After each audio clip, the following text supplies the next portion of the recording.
How do you create a social media presence that keeps your audience engaged all the way until they hit shop and beyond? We are going to give you our 3 best tips on how to keep your audience participating while keeping your main objective in mind, selling product. Hi, my name is Monique Gallery. And I'm Jessica Hoy. And we're Bubble Trouble. So Jess, we've been talking a lot about becoming an influencer. What are the main points that we've covered before we share the top 3 tips that we're going to share today about influencing and engaging your audience? So you need to be consistent because it's really easy for 2 days, 2 weeks, 2 months to go by and you haven't posted anything and your business is gone nowhere. The next most important step is that you need to know what your show is. You need to take the 2 or 3 passions, interests in your life and create your content from that. Whether you're a mom who cooks and does makeup, if you're a DIYer who's humorous and is a fashionista or what have you, that's your content. And so the question becomes, when you have this show, when you have all this great content, what then? That's right. And so today we're really going to walk you through these next 3 tips to elevate your platforms.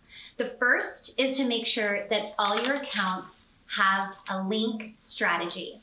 So just tell us, what is a link strategy? So a link strategy is making sure that your content takes you then to somewhere that you want your clients to end up, whether that is to more content or to your shop. I have a story to tell you. Okay, great. I love stories.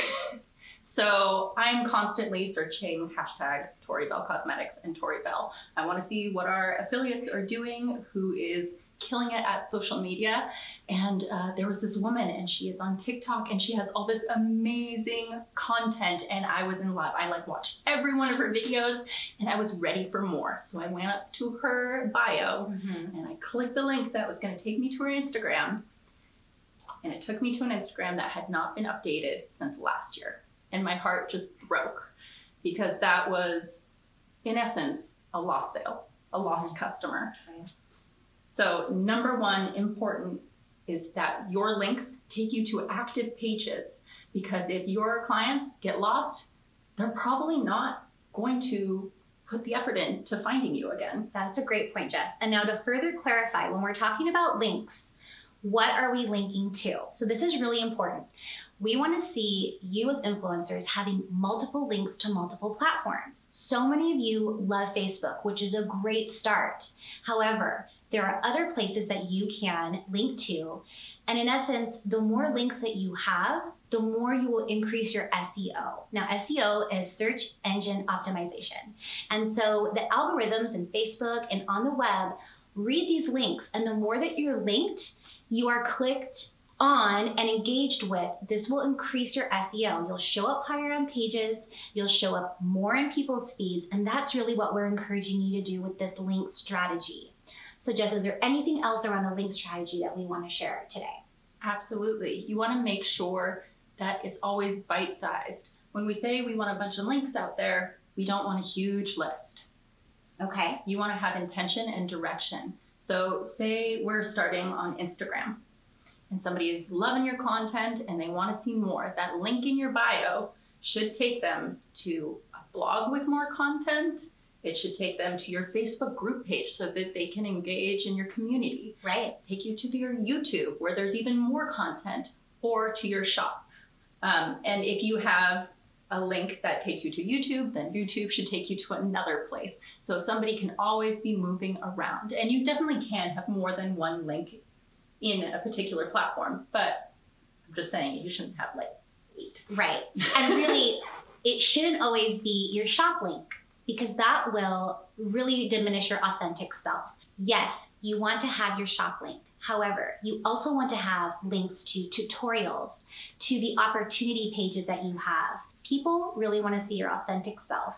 And you can show them that by doing multiple links to things outside of your shopping profile. Absolutely. And I think that brings us to our next point, our number 2, which is make sure that you're giving them more content to work with, whether that is bringing them to another content page, or I love Instagram. It just has so much versatility and it works so well as a starting point for so many of the other platforms. If you then have all this great content in your grid, you should definitely have your link in your bio, but also populate your highlights. Yes. This is an amazing place to really define who you are. Again, you can bring back to that 2 to 3 strengths that you're playing off of, and you can talk about the opportunity of the business as well as the products. This gives your audience an opportunity to click around, play with your content, see what you're about, and when they are ready, they will hit that shop link. If you show them what the lifestyle is like, your lifestyle, glamorous, beautiful, and put together, or silly and disruptive, but looking great in the lashes, in our lips and eyeshadows, then they are going to click that link because they want to be as fabulous as you. Now, Jess, I have a question because I'm a mom and I love to post pictures of my kids, of course, and I have a good following on my Instagram. Do I want to continue to put the pictures of my children up with my Tori Belle, or do I want to create a different platform? That is a fantastic question. I think it's really great to be able to utilize the following you already have, because that's already going to get you up in the algorithms because you've already started engagement. Now, you might want to include your kids in your story and who you are of your show, but you have to have intention with that. Just plopping a picture of your kids at the park, what kind of engagement does that bring? What are you saying? Now, if there's a story there, something that happened, a tip you're giving about what you do when your kids jumped in the lake in October and you have to warm them up or what have you that's happened, there's your content. Okay. But otherwise, I would keep personal pictures to a personal platform, email thread, something just for your friends and family. Okay, great. Okay, so now for our third and final tip. Leave a call to action. Never leave a piece of content without a call to action. Jess, what does this mean exactly? This means you should always give your audience something to do next. Okay. That's why it's always so important to have all this engaging and fun content. But those calls to action should be follow my page, hit subscribe, leave me with a comment, asking a question. I've actually heard a fun one recently that said, just leave one word to let me know that you got this far along. So it just might be boss babe or whatever you come up with. And just to get that little bit of engagement, again, it gets that algorithm going, and you're going to get higher on the feed if you start to get those bits of engagement. So engagement score, if you're just going to put it in a linear way, is likes, comments, shares. Shares are the kind of highest point of, a compliment, really. If someone's sharing your content, you're doing a fabulous job. And then you divide that by actually how many people looked at your content. And so this way you can kind of see too, what are people really engaged with that I'm posting, if you're interested in following those type of metrics. That's great advice. Also, I want to go back to how you were talking about those comments. Okay. Every time somebody comments, you need to respond. And I'm not talking about just hitting the heart, hitting that like. You need to show them that they're important so that they feel seen. So then they want to see you. That's right. And going back to the link strategy, popping a link to a tutorial in the comments is a great way to, again, get that strategy going, get them back worked up in your content. Not always linking back to your link, but to a tutorial, to an opportunity page, or so forth. Absolutely. So just to summarize everything we've talked about here today, our 3 main tips are to 1, have a link strategy. 2, make sure you have content to keep people on your page longer. Use those highlights and utilize your stories, everything you can.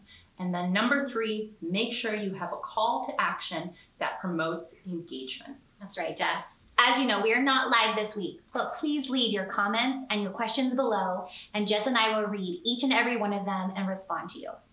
Absolutely. And don't forget to follow and subscribe and hit that notification button so you know when we go live next week at 1 p.m. Pacific Standard Time on Friday.